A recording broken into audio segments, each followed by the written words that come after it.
اچھا سر، اب ہم دوسری رخ کی طرف چلتے ہیں کہ اس کی جو تاریخ ہے وہ کیسی رہی ہے، کیونکہ آپ کو پتہ ہے کہ آئین کے بارے میں یہ کہا جاتا ہے کہ انڈیا اور پاکستان جب اکٹھے ہم آزاد ہوئے ہیں تو انڈیا نے اپنا آئین بھی جلدی بنایا، اور دوسری چیز اس کی جاگیرداری کے بارے میں بھی کہا جاتا ہے کہ اس نے جلدی اس کو کور کر لیا، لیکن اس کی وجہ سے ایک سٹیبلٹی اس کی پولیٹیکل آ گئی، جبکہ ہم ایک عرصے تک اپنا آئین نہیں بنا سکے۔ اس کی بہت سی وجوہات رہیں، ہمیں اللہ تعالیٰ کی طرف سے ایک معاملہ جو بن گیا کہ ہمارے جو بانی تھے وہ اللہ تعالیٰ کے پاس چلے گئے جلدی، ان کے جو نہرو تھے وہ کافی دیر تک رہے، اور دوسرا پھر یہ ہوا کہ جب ہم نے 56 میں جا کے آئین بنایا تو اس کا بھی 2 سال کے بعد جو ہم نے نشر کیا وہ ہمیں پتہ ہے، پھر ایک فرد واحد نے اپنا آئین بنایا، وہ پاکستانی عوام نے تو کبھی اسے اون نہیں کیا اس طریقے سے۔ تو یہ جو 73 کا آئین تھا، یہ پہلی دفعہ ایک متفقہ آئین جو ہے وہ سامنے آیا پبلک کے ریپرزنٹیٹیوز کی موجودگی میں۔ تو یہ جو متفقہ کہا جاتا ہے، اس سے کیا مراد ہے کہ اب ہمارے ملک میں چوزن ریپرزینٹیو کا ایک کانسیپٹ ہے، ٹھیک ہے، یہ بھی ایک پولیٹیکل سائنس کے اندر ایک ٹرم ہے، چوزن ٹھیک ہے، ریپرزینٹیو۔ ہم نے ہمارے ملک میں جو ڈیموکریسی ہے وہ چوزن ریپرزینٹیو سے ڈیموکریٹک وے ٹھیک چلے ہے، گا۔ ہم نے چوز کر کے دیا، ہم نے ایک حلقے میں سے ایک بندے کو چوز کر کے دیا، اس کے پیچھے ہمارا مینڈیٹ ہے، ٹھیک ہے، وہ اگر متفق ہے کسی بات پہ تو مین ہم متفق ہیں۔ ٹھیک ہے، جب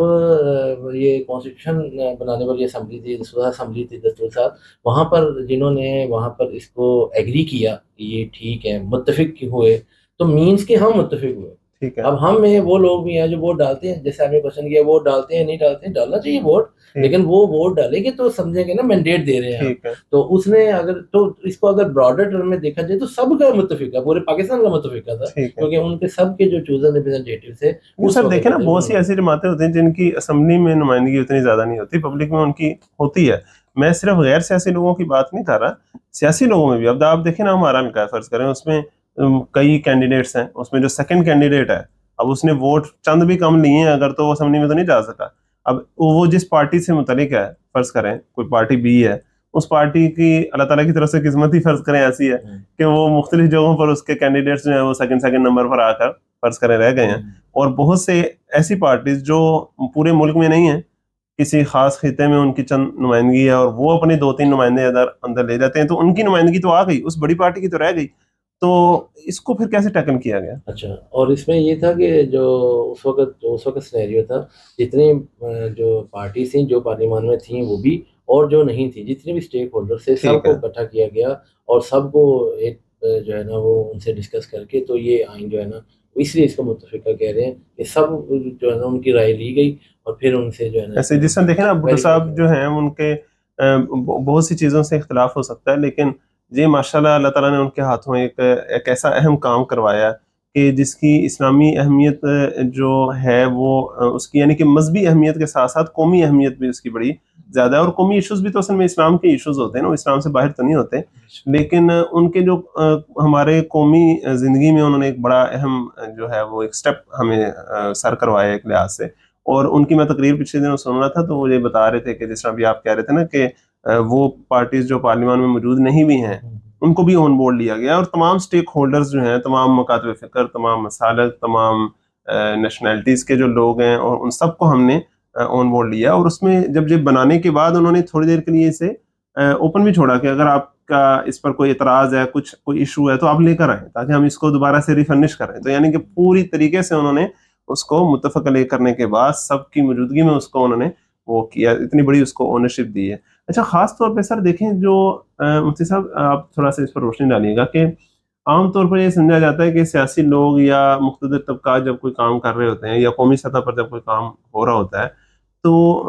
جو مذہبی لوگ ہیں عام طور پر وہ تو اپنے مدرسوں میں اور اپنے جسے کہتے ہیں نا مصروفیات میں ہوتے ہیں تعلیمی تدریسی، تو ان کا بہت زیادہ سٹیک وہاں شاید نہ تسلیم کیا جاتا ہوگا، نہ وہ اپنا شاید اتنا پارٹ پلے کرتے ہوں گے۔ تو اس ایونٹ پر جو ہے دستور کا جب معاملہ ہوا ہے آئین کا 73 کا، اس پر آپ کیسے دیکھتے ہیں کہ جو اسلام کے جو مختلف مکاتب فکر تھے سارے، ان سب نے کیا اس میں رول پلے کیا، اور کیا ان سب کا اس میں متفق ہونے کی واقعی کوئی تاریخی حیثیت ہے، یا صرف بس ایک بات ہے؟ جی، اس میں کوئی شک نہیں کہ جب پاکستان بنا تھا تو یہ اسلام ہی کے نام پہ بنا تھا، ٹھیک ہے، اور یہ اسی دو قومی نظریہ اور پاکستان کا مطلب کیا، لا الہ الا اللہ، تو اسی بنیاد پر بنا تھا۔ اسی وجہ سے جب شروع میں پہلی دستور ساز اسمبلی میں قرارداد مقاصد، جس پہ ہم آگے چل کے بات کریں گے، اس میں بھی علماء کو آن بورڈ لیا گیا اور علماء کی بہت بڑی اس میں کنٹریبیوشن تھی. اور ابھی بعد میں جب یہ ہمارا متفق آئین جو اس وقت ہمارے پاس جی موجود ہے اس کے بنانے میں بھی اس وقت جو علماء موجود تھے اسمبلی میں، ظاہر سی بات ہے پاکستان ایک اسلامی مملکت ہے اور اسلامی ملک کے لیے جو مذہبی رہنما ہوں گے ان کی رائے جی بہت ضروری ہوگی. اور صرف اس وجہ سے نہیں بلکہ اس وقت بہت بڑے جو علماء تھے جو سیاست میں تھے، جس میں ٹھیک مولانا مفتی محمود صاحب رحمہ اللہ ٹھیک اور ہے. دوسرے مسالک کے مولانا نورانی صاحب رحمہ اللہ اور اس قسم کے جو بڑے حضرات تھے جی جی مت انہوں نے اسلامی کا بھی پورا ہے اس میں. جی جی جی جی بالکل جو بھی ہمارے جی مسلمانوں کی جی جماعتیں جی ہیں انہوں نے اس میں بڑا کردار ادا کیا اور اس کی وجہ سے اب تک ہمارا جو آئین ہے الحمدللہ اس میں وہ اسلامی ہے. اس میں اسلام کو مملکت کا جو ہے مذہب قرار دیا گیا. اس میں صدر اور وزیر اعظم کے لیے مسلمان ہونے کی شرط جی رکھ دی گئی. اس میں مسلمان کی باقاعدہ تعریف جو ہے وہ جی کی جی وہ گئی چیزیں کہ شامل جی ساری ہیں. جو اللہ کو مانے، حضور جی اقدس صلی اللہ علیہ وسلم کو مانے اور آخری نبی مانے. جی جی یہ ان علماء کی محنتوں کا نتیجے تھا جس کی ایسے ہی. بنیاد پر یہ اسلامی شق اس میں یعنی شامل کہ کی اسی گئی. لیے آپ دیکھیں نا کہ مختلف اختلافات چلتے رہتے ہیں جی لیکن آئین کے اوپر بالعموم ہم یہ نہیں دیکھتے کہ مطلب آن دا اسٹیج کم از کم کوئی جی ایسا اختلاف سامنے آ جائے کہ ایک فریق جو ہے وہ بالکل ہی اس کا منکر ہی ہو اور جائے. اس میں ایک اہم بات یہ ہے